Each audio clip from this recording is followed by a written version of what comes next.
Hi friends, welcome to my channel. ಎಲ್ಲರೂ ಹೇಗಿದ್ದೀರಾ? ಎಲ್ಲರೂ ಚೆನ್ನಾಗಿದ್ದೀರಿ ಅಂತ ಭಾವಿಸ್ತೀನಿ. ನಾನು ಕೂಡ ಚೆನ್ನಾಗಿದ್ದೀನಿ. ನನ್ನ ವಿಡಿಯೋ ಕ್ಲಿಪ್ ನೋಡಿದ ಮೇಲೆ ನಿಮ್ಗೆ ಗೊತ್ತಾಗಿರ್ಬೋದು, ಒಲೆ ಮೇಲೆ ನಮ್ಮವ್ವ ಹೆಂಗೆ ಮಾಡಿದ್ಲು ನೋಡ್ರಿ ಅಂತ ಹೇಳಿ. ಅದಕ್ಕಿಂತ ಮುಂಚೆ ಒಂದು ಚಿಕ್ಕ ಇನ್ಫಾರ್ಮೇಷನ್. ಉತ್ತರ ಕರ್ನಾಟಕದ ಸೈಡ್ ಏನು ಮಾಡ್ತಾರೆ ಫ್ರೆಂಡ್ಸ್ ಅಂತಂದರೆ, ಹುಣ್ಣಿಮೆ ಅಥವಾ ಅಮಾವಾಸ್ಯೆ ಬಂತಪ್ಪ ಅಂದರೆ ಹಿಂದಿನ ದಿನ ಏನು ಮಾಡ್ತಾರೆ ಅಂದರೆ, ಒಲೆಯ ಮೇಲೆ ಅಥವಾ ಸುತ್ತಮುತ್ತ ಏನು ಮಾಡ್ತಾರೆ, ಸುಣ್ಣದಿಂದ ಸಾರಿಸ್ಕೊಂಡು ಮರುದಿನ ಅಂದರೆ ಅಮಾವಾಸ್ಯೆ ದಿನ ಏನು ಮಾಡ್ತಾರೆ, ಈ ರೀತಿಯಾಗಿ ಒಲೆಯನ್ನು ತೊಳ್ಕೊಂಡು ವಿಭೂತಿಯನ್ನು ಹಚ್ಚಿ ಆಮೇಲೆ ಕುಂಕುಮವನ್ನು ಹಚ್ಚಿ ಪೂಜೆಯನ್ನು ಮಾಡ್ತಾರೆ. ಈ ರೀತಿಯಾಗಿ ನಮ್ಮವ್ರು ಮಾಡ್ತಾ ಇದ್ದಾರೆ ನೋಡ್ರಿ ಇಲ್ಲಿ. ಆ ರೀತಿಯಾಗಿ ಏನು ಮಾಡ್ತಾರಪ್ಪ ಅಂತಂದರೆ ಪೂಜೆಯನ್ನು ಮಾಡ್ತಾರ. ಇದೊಂದು ಮಾಡುವಂತಹ ಒಂದು ಪದ್ಧತಿ ಇದೆ. ಅದೇ ರೀತಿಯಾಗಿ ಒಲೆ ಮೇಲೆ ಕಮಾನ್ ಅಂತ ಇರುತ್ತೆ. ಸೊ ಇಲ್ಲೈತಲ್ಲ, ಸೊ ಇಲ್ಲಿ ಏನು ಮಾಡ್ತಾರಪ್ಪ ಅಂತಂದರೆ ಈ ವಿಭೂತಿದಿಂದ ಕುಂಕುಮವನ್ನು ಹಚ್ಚಿ ಪೂಜೆ ಮಾಡ್ತಾರ. ಹಾಗೆ ಮನೆಯಲ್ಲಿ ಬರ್ಶನ್ ಇತ್ತಪ್ಪ ಅಂತಂದ್ರೆ ಅದಕ್ಕೂ ಕೂಡ ಪೂಜೆ ಮಾಡ್ತಾರ. ಆಮೇಲೆ ಊದುಬತ್ತಿ ಹಚ್ಚಿ ಅದು ಊದುಬತ್ತಿಯಿಂದ ಬೆಳಗಿ ಪೂಜೆಯನ್ನು ಮಾಡಿ ಮುಗಿಸ್ತಾರ. ಇವಾಗ ನಾ ಏನು ಹೇಳ್ತಾ ಇದ್ದೀನಪ್ಪ ಅಂತಂದರೆ, ನಿಮಗೆ ಹಾಲುಗ್ಗಿಯನ್ನು ಯಾವ ರೀತಿಯಾಗಿ ಒಲೆಯ ಮೇಲೆ ಮಾಡಬೇಕು ಅನ್ನೋದನ್ನ ಇವತ್ತು ನಮ್ಮವರು ನಿಮಗೆ ತೋರಿಸ್ತಾರ. ನೀವು ಕೂಡ ಹಾಗೆ ಮನೆಯಲ್ಲಿ ಮಾಡಿರಿ. ಸೊ ಈ ರೀತಿಯಾಗಿ ಒಲೆಯ ಮೇಲೆ ಒಂದು ಗುಂಡಿಗೆ ಒಳಗೆ ನೀರು ಕಾಯೋದಕ್ಕೆ ಇಡಬೇಕು. ಆ ನೀರಿನಲ್ಲಿ ಏನು ಮಾಡಬೇಕಂದ್ರೆ ಸ್ವಲ್ಪ ಅಡುಗೆ ಎಣ್ಣೆ ಇರುತ್ತಲ್ಲ, ಸೊ ಆ ಅಡುಗೆ ಎಣ್ಣೆನ ಒಂದು ಸ್ವಲ್ಪ ಹಾಕಿ ಈ ರೀತಿಯಾಗಿ ಒಂದು ಸೈಡ್ ನೀವು ನೀರು ಕಾಯೋದಕ್ಕೆ ಇಡಬೇಕು. ಇನ್ನೊಂದು ಸೈಡು ನಿಮಗೆ ಗೊತ್ತೇ ಇದೆ, ಅಂಗಡಿ ಒಳಗೆ ಹುಗ್ಗಿ ಗೋಧಿ ಕೊಡ್ರಿ ಅಂದರೆ ಕೊಡ್ತಾರೆ. ಎರಡು ರೀತಿಯಾಗಿ ನಿಮ್ಗೆ ಗೋಧಿ ಸಿಗುತ್ತೆ. ಒಂದು ನುಚ್ಚು ಗೋಧಿ ಅಂತ ಹೇಳ್ತೀವಿ, ಇನ್ನೊಂದು ಪೂರ್ಣ ಗೋಧಿ. ಇವಾಗ ನಾ ತೋರಿಸ್ತೀನಿ ತಡ್ರಿ ಫ್ರೆಂಡ್ಸ್. ಇವಾಗ ಏನಪ್ಪ ಅಂತಂದರೆ ನುಚ್ಚು ಗೋಧಿ, ಈ ರೀತಿಯಾಗಿ ನುಚ್ಚು ಗೋಧಿ ಇರ್ತದ. ಇದನ್ನು ತಂದು ಏನು ಮಾಡ್ಬೇಕಂತಂದ್ರೆ, ಒಂದು ಸೈಡ್ ನೀವು ಇನ್ನೊಂದು ಗುಂಡಿಗೆ ಒಳಗೆ ನೀರು ಕಾಯಿಸಿ 10 ರಿಂದ 15 ನಿಮಿಷ ನೆನೆಯೋದಕ್ಕೆ ಬಿಡಬೇಕು. ಆಮೇಲೆ ನೆನೆದಾದ ಮೇಲೆ ನೀವು ಇನ್ನೊಂದು ಸೈಡ್ ಏನು ನೀರು ಕಾಯೋದಕ್ಕೆ ಇಟ್ಟಿರ್ತೀರಲ್ಲ, ಸೊ ಅದರಲ್ಲಿ ಈ ರೀತಿಯಾಗಿ ನೀವೇನು ಮಾಡಬೇಕಪ್ಪ ಅಂದ್ರೆ ಆ ನುಚ್ಚು ಗೋಧಿಯನ್ನು ಹಾಕ್ಬೇಕು ಫ್ರೆಂಡ್ಸ್. ಹಾಕಿ ಏನು ಮಾಡೋದಕ್ಕೆ ಅಂದರೆ ಮತ್ತೆ ಅದ್ರ ಮೇಲೆ ಮುಚ್ಚಿ ಕುದಿಯೋದಕ್ಕೆ ಬಿಡಬೇಕು. ಇವಾಗೆಲ್ಲ ಏನಪ್ಪ ಅಂದ್ರೆ ಫ್ರೆಂಡ್ಸ್, ಅಂಗಡಿ ಒಳಗೆಲ್ಲ ನಿಮ್ಗೆ ರೆಡಿಮೇಡ್ ಸಿಗುತ್ತೆ. ಸೊ ಮೊದಲು ಏನಪ್ಪ ಅಂದರೆ ತ್ರಾಸಿತ್ತು. ಏನಂತಂದರೆ ಅವಾಗೆಲ್ಲ ಗೋಧಿ ನೆನೆ ಹಾಕಿ ಆಮೇಲೆ ಅದನ್ನೆಲ್ಲ ಮತ್ತೆ ಕಲ್ಲಲ್ಲಿ ಕುಟ್ಟಿ ಆಮೇಲೆ ಅದನ್ನು ಹಸನ್ ಮಾಡಿ ಆಮೇಲೆ ಹುಗ್ಗಿ ಮಾಡೋದಕ್ಕೆ ರೆಡಿ ಮಾಡ್ತಿದ್ರು. ಇವಾಗೆಲ್ಲ ಆ ಥರ ಏನೂ ಪ್ರಾಬ್ಲಮ್ಸ್ ಇಲ್ಲ. ಎಲ್ಲ ನಿಮ್ಗೆ ರೆಡಿಮೇಡ್ ಅಂಗಡಿ ಒಳಗೆ ಸಿಗೋದ್ರಿಂದ ಯಾವುದೇ ರೀತಿಯಾಗಿ ಕಷ್ಟ ಇಲ್ಲ. ಸೊ ಈ ರೀತಿಯಾಗಿ ಏನು ಮಾಡಬೇಕಂದ್ರೆ ನಮ್ಮವ್ರು ಹಾಕಿದ್ರಲ್ಲ, ಸೊ ಆ ರೀತಿ ಆ ನುಚ್ಚು ಗೋಧಿಯನ್ನು ಆ ಒಂದು ಗುಂಡಿಗೆಯೊಳಗೆ ಹಾಕಿ ನೀವು ಕುದಿಯೋದಕ್ಕೆ ಬಿಡಬೇಕು. ಇದು ಒಂದು ಮೊದಲನೆಯ ಸ್ಟೆಪ್. ಇದು ಈ ರೀತಿಯಾಗಿ ಒಲೆ ಮೇಲೆ ಕುದಿಯೋದಕ್ಕೆ ಬಿಡ್ರಿ ಫ್ರೆಂಡ್ಸ್.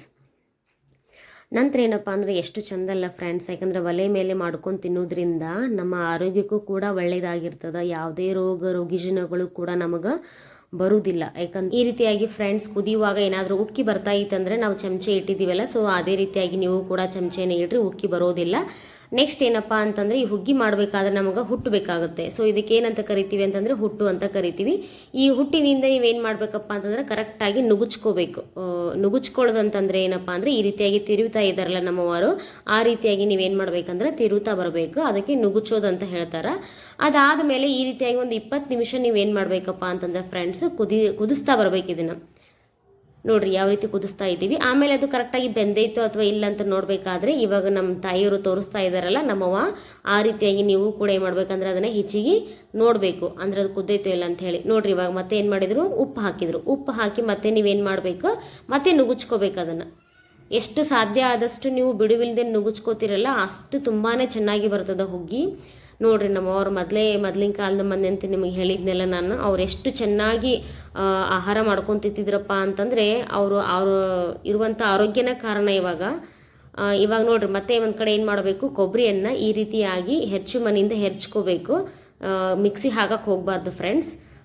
ಈ ಹಾಲುಗ್ಗಿ ಮಾಡಬೇಕಾದ್ರೆ ಏನೇನು ಪದಾರ್ಥಗಳು ಬೇಕಾಗುತ್ತಪ್ಪ ಅಂತಂದರೆ ನೋಡ್ರಿ, ಇವಾಗ ಇಲ್ಲೇ ಕೊಬ್ಬರಿ ಅದ, ಮನಕ ಬೇಕಾಗುತ್ತೆ, ಆಮೇಲೆ ಗೋಡಂಬಿ ಬೇಕಾಗುತ್ತೆ, ಆಮೇಲೆ ಏಲಕ್ಕಿ, ಸಕ್ಕರೆ, ಬೆಲ್ಲ, ಹಾಲು.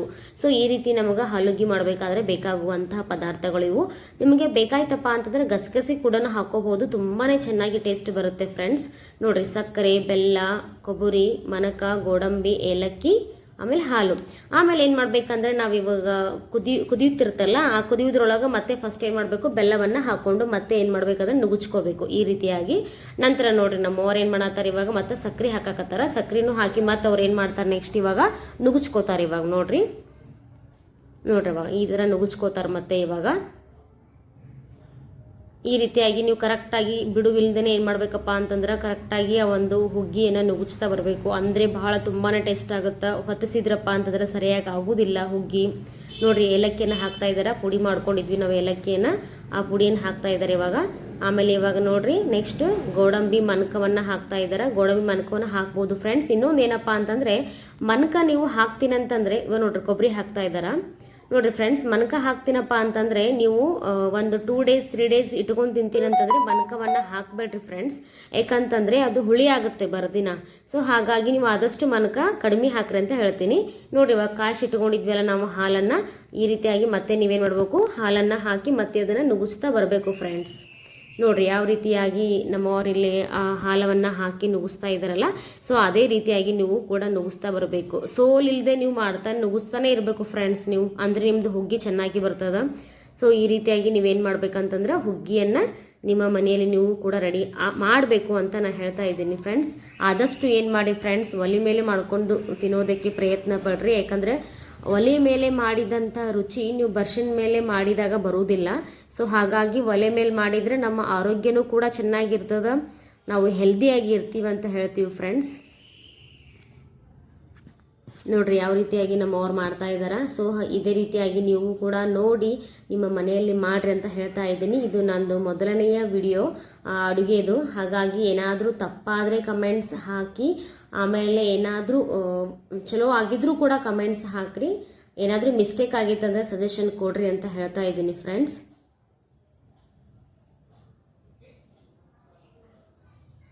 ನೋಡಿರಿ ಈ ಥರ ಮಾಡಿದಾರಲ್ಲ. ಸೊ ಹಾಗಾಗಿ ನಮ್ಮ ಚಾನಲ್ಗೆ ಇನ್ನೂ ಯಾರ್ಯಾರು ಸಬ್ಸ್ಕ್ರೈಬ್ ಆಗಿಲ್ಲ ಸಬ್ಸ್ಕ್ರೈಬ್ ಆಗಿ ಫ್ರೆಂಡ್ಸ್. ಹಾಗೆ ಲೈಕ್ ಮಾಡಿ ಫ್ರೆಂಡ್ಸ್. ಮತ್ತು ನಿಮ್ಗೆ ಏನು ಅನಿಸುತ್ತೆ ಅದನ್ನು ಕಮೆಂಟ್ಸ್ ಹಾಕಿ ಶೇರ್ ಮಾಡಿ. ನೀವು ಕೂಡ ಇದೇ ರೀತಿಯಾಗಿ ಮನೆಯಲ್ಲಿ ಹುಗ್ಗಿಯನ್ನು ಮಾಡ್ಕೊಂಡು ತಿನ್ನಿರಿ ಅಂತ ಹೇಳ್ತಾ ಇದ್ದೀನಿ ಫ್ರೆಂಡ್ಸ್. ನೋಡಿರಿ ಎಷ್ಟು ಚಂದ ಅಲ್ಲ, ಎಷ್ಟು ಚಂದ, ಅದು ನೋಡೋದಕ್ಕೆ ಕಣ್ಣು ಸಾಲೋದಿಲ್ಲ, ಅಷ್ಟು ಅದ್ಭುತ ಅನಿಸುತ್ತೆ ಒಲೆ ಮೇಲೆ ಮಾಡ್ಕೊಂಡು ತಿನ್ನೋದು. ನೋಡಿರಿ ಇವಾಗ ಹುಗ್ಗಿ ರೆಡಿ ಆಯಿತು. ಇವಾಗ ಏನು ಮಾಡ್ತಾರೆ ನೋಡೋಣ ನೆಕ್ಸ್ಟ್ ನಮ್ಮವರು. ನೋಡ್ರಿ ಇವಾಗ ಹುಗ್ಗಿ ಆಯಿತು. ಇನ್ನೊಂದು ಏನಂದರೆ ಫ್ರೆಂಡ್ಸ್, ಈ ಹುಗ್ಗಿ ನೋಡ್ರಲ್ಲ ಇನ್ನೂ ಕುದಿಸಾಕತ್ತಾರ ನಮ್ಮವರು. ಹಾಂ ಇವಾಗ ನೋಡ್ರಿ ರೆಡಿ ಆಯ್ತು ಇವಾಗ ಹುಗ್ಗಿ. ಇವಾಗ ಏನು ಮಾಡ್ತಾರೆ, ಅವು ಹುಟ್ಟಿ ಹತ್ತಿದ್ದೆಲ್ಲ ಏನು ಮಾಡ್ತಾರೆ ಅಂದರೆ ಇವಾಗೆಲ್ಲ ಹುಗ್ಗಿ ಹತ್ತಿದ್ದನ್ನು ತೆಗಿತಾರ. ನೋಡ್ರಿ ಫ್ರೆಂಡ್ಸ್, ಅಷ್ಟು ಸುಡ್ತಾ ಇದ್ರು ಅದೇ ಕೈಯಿಂದ ಹಾಗೆ ತೆಗಿತಾರ. ನಾವು ಸ್ವಲ್ಪ ಸುಡ್ತಾ ಇತ್ತಪ್ಪ ಅಂದರೆ ಸುಡ್ತು ಅಂತ ಹೇಳ್ತೀವಿ ಫ್ರೆಂಡ್ಸ್. ಇದೇ ಕಾರಣ ಫ್ರೆಂಡ್ಸ್, ಮೊದಲಿನ ಅವರ ಆಹಾರನೇ ಅಂತ ಹೇಳಬಹುದು. ಸೊ ಈ ರೀತಿಯಾಗಿ ಹುಗ್ಗಿ ರೆಡಿ ಆಗಿದೆ ಫ್ರೆಂಡ್ಸ್. ಇವಾಗ ನೀವು ಏನು ಮಾಡಬೇಕಂದ್ರೆ ಇವಾಗ ಇನ್ನೊಂದು ಏನಂದರೆ ನಿಮ್ಗೆ ಇನ್ಫಾರ್ಮೇಷನ್ ಗೊತ್ತಾಗಬೇಕಾಗಿದ್ದಂದರೆ, ಉತ್ತರ ಕರ್ನಾಟಕದ ಸೈಡ್ ಹುಗ್ಗಿ ಮಾಡಿದರೆ ಅದಕ್ಕೊಂದು ಪದ್ಧತಿ ಇದೆ ಫ್ರೆಂಡ್ಸ್. ಹುಗ್ಗಿ ಆದ ತಕ್ಷಣನೇ ಏನು ಮಾಡಬೇಕಪ್ಪ ಅಂತಂದರೆ ಈ ರೀತಿಯಾಗಿ ಪೂಜೆ ಮಾಡ್ತಾರೆ. ಅದು ಮೊದಲಿನಿಂದ ಬಂದಂತಹ ಒಂದು ಪದ್ಧತಿ. ಈ ರೀತಿಯಾಗಿ ಒಂದು ಹುಗ್ಗಿಯನ್ನು ಮಾಡಿ ಪೂಜೆ ಮಾಡ್ತಾರೆ ಫ್ರೆಂಡ್ಸ್. ಸೊ ಇದೇ ರೀತಿಯಾಗಿ ನೀವು ಕೂಡ ಮನೆಯಲ್ಲಿ ಮಾಡಿರಿ, ಆ ಒಂದು ಟೇಸ್ಟನ್ನು ಸವಿರಿ ಅಂತ ಹೇಳ್ತಾ ಕಮೆಂಟ್ ಮಾಡಿ, ಸಬ್ಸ್ಕ್ರೈಬ್ ಮಾಡಿ, ಲೈಕ್ ಮಾಡಿ, ಶೇರ್ ಮಾಡಿ. ಬಾಯ್ ಬಾಯ್ ಫ್ರೆಂಡ್ಸ್.